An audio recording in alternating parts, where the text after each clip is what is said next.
All right, another video here with Silver Dave, and I want to ask you a couple of questions if you don't mind. Okay. Basel III, July 1st. What are your thoughts? Basel III. If it goes through, if America adopts it. So I imagine that they're either going to adopt it then, or they're going to adopt it later, but soon thereafter. To me, that they're tightening up all the restraints on Americans in terms of how they spend their money. A lot of that we saw in the Patriot Act, which was a horrible thing that the con men and women of the Congress passed in one day. It has 1,000 sections covering 1,000 sections covering mostly how you spend your money, where you can ride an ATV, and all these things, and it violates almost every aspect of the Constitution, if the Constitution was even binding anyway, and it violates almost every aspect, and these guys got it, and it has 1,000 sections, and they somehow read it, understood it, knew it wasn't unconstitutional, and approved it in less than one day. Yeah. Pretty horrible, but the Basel III stuff, I think they're going to ramrod it through. They're going to the central bank digital currency. I think that's what, what the future is. It's very dangerous, and that's why we're doing this stuff. Yeah. Can we slow it down? What do you mean? Can we slow down the central bank digital currency? Oh, can we slow down a central bank digital currency?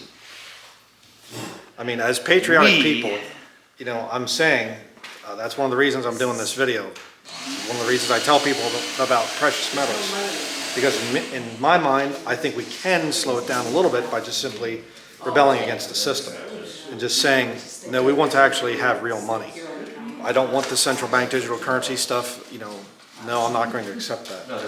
So, people say to me, they're like, Dave, people aren't going to let this central bank currency fly. People are going to rebel against it and so on. And they say that. Well, great. What did they do in 1965 when they took the silver out of the coins and switched them with silver coins that silver colored coins that have no silver in them? They did nothing. So why is it that when that to me is even bigger than switching to the central bank digital currency? I think people will largely comply.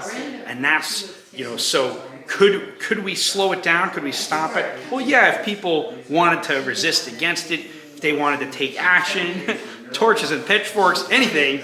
But the problem is that I think most people don't even think it matters. They don't even know that it's important, and that they'll be sold on the idea of the improved security and convenience of the central bank currency. And I'll just add that what I think is part of how they usher in that system is a similar way that they brought in the Federal Reserve System, and that in 1907 there were over 20,000 privately issued currencies all around the country that people were using, and then a believed to be organized bank crash crashed them all, and it resulted in one central bank currency known as the Federal Reserve System.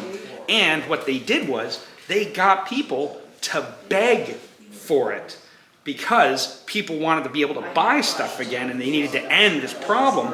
And so now I would suggest that they do the same thing they did before. They crash the current system. People can't buy stuff for a little while. They're starving to death. There's fighting in the streets. And it causes people to beg for a new system. Of course, they've got it ready to go. Oh, here, we'll save you, people. What they didn't mention is they caused the problem to begin with. And I'll also add that there was over 20,000 privately issued currencies in America in 1907, and then they all crashed and went to one Federal Reserve System. Well, today, there's over 20,000 privately issued cryptocurrencies that exist. And so do we think the central banks are going to let there be 20,000 alternative options to their central bank digital currency? No. And so I think that they're going to do the same thing again. They'll crash them all and get people to beg for a new system. And they'll tell people that, we have this thing, it'll keep you safe, it'll protect you from the horrible crypto crash of 2025. And people will beg for it again. Most people, unfortunately, it's sad. And also, right now, they've done a great job of getting us all to fight each other instead of them.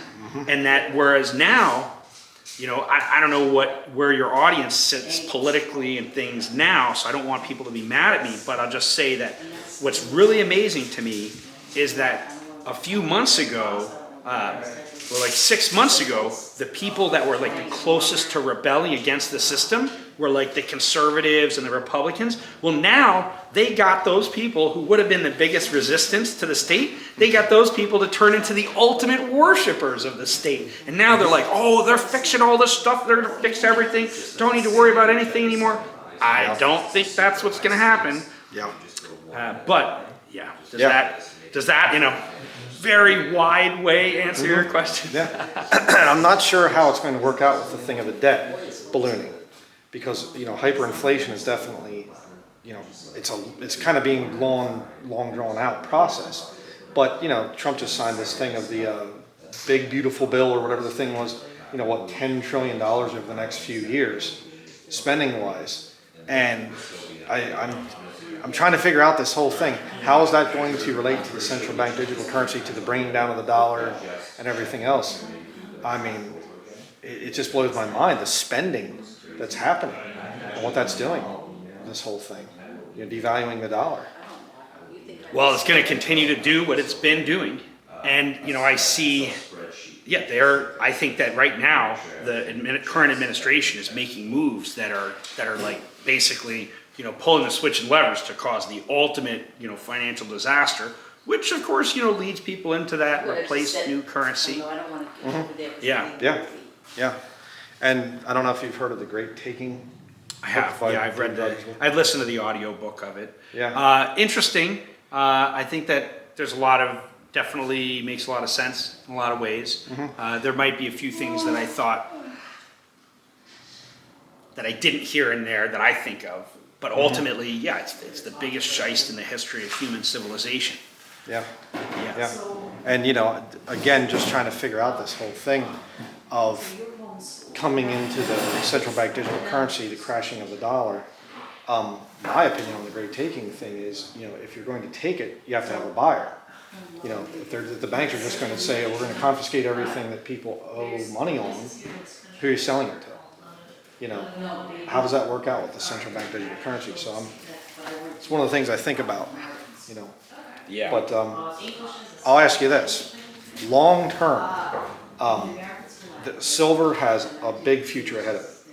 I'm sure you would agree with that as far as all the electrical stuff, the artificial intelligence, even the crypto thing and whatever else. I mean, they have to build these huge systems that rely on silver.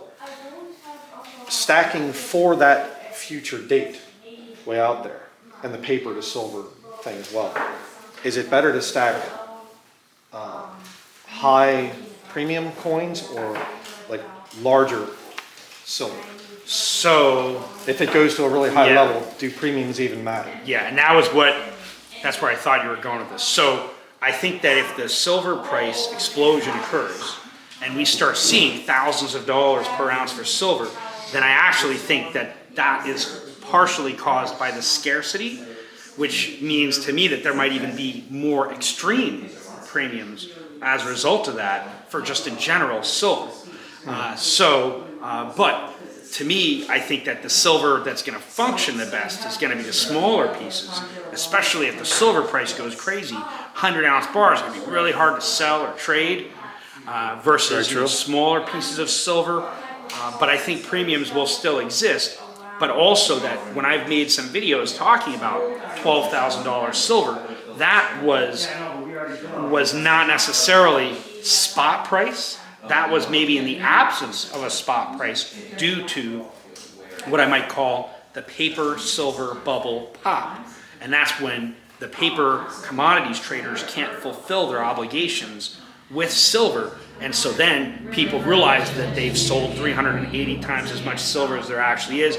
Everyone wants to take delivery. So now the price goes crazy because people can't get it. And so in turn, that might be just how much you have to pay to get the silver, but the spot price might not even exist. So there might not even be such a thing as premium. Just you have silver, and that, you know, you could trade it for almost anything because people know it's immensely valuable. And then, you know, the dollar inflation is built into there somewhere too. So when I've talked about $12,000 silver, that's not just based on today's relative purchasing power of the dollar, but also built in that there may be, you know, $200 a gallon gas, $75 a stick of butter. So all things are going to go up, which is one more reason why having physical silver or gold, you know, is an asset protection for your hard-earned wealth. Not just that it might go up and make you money, though it might, but also that it's an actual thing, and that the only thing that's not going to go up is the purchasing power of the dollar. But everything else, prices are likely to go up. So you could, you know, buy almost anything now, and it's like gives you a mechanical advantage. The problem is if you were to buy, like, you know, maybe like bananas. Well, if you went out and bought 1,000 pounds of bananas, the problem is they're going to spoil in 10 years. Silver, gold is never going to spoil. It's never going to rot. It's always going to be there. So I think that's, you know, a better vehicle, you know, than bananas, for example. And, you know, I like bananas, but, you know. Yeah. So yeah. Yeah. Yeah. All right. So to conclude, again, local silver dealers, local coin dealers, go in, have a relationship with them, get to know them, ask them questions. I've been here for a couple hours asking these guys questions. He's just a wealth of information here, and just the online thing, like I've been saying, it's good, but not the same as being in person.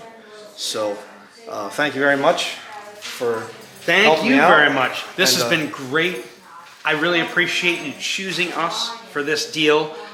Today's been a little wild anyway. We had a lot of people doing stuff all at the same time, and you know, so there was a lot here, but we had fun. Yeah. And we got the job done. That's right. All right. All right. Thanks, folks. Thank you for watching. All right.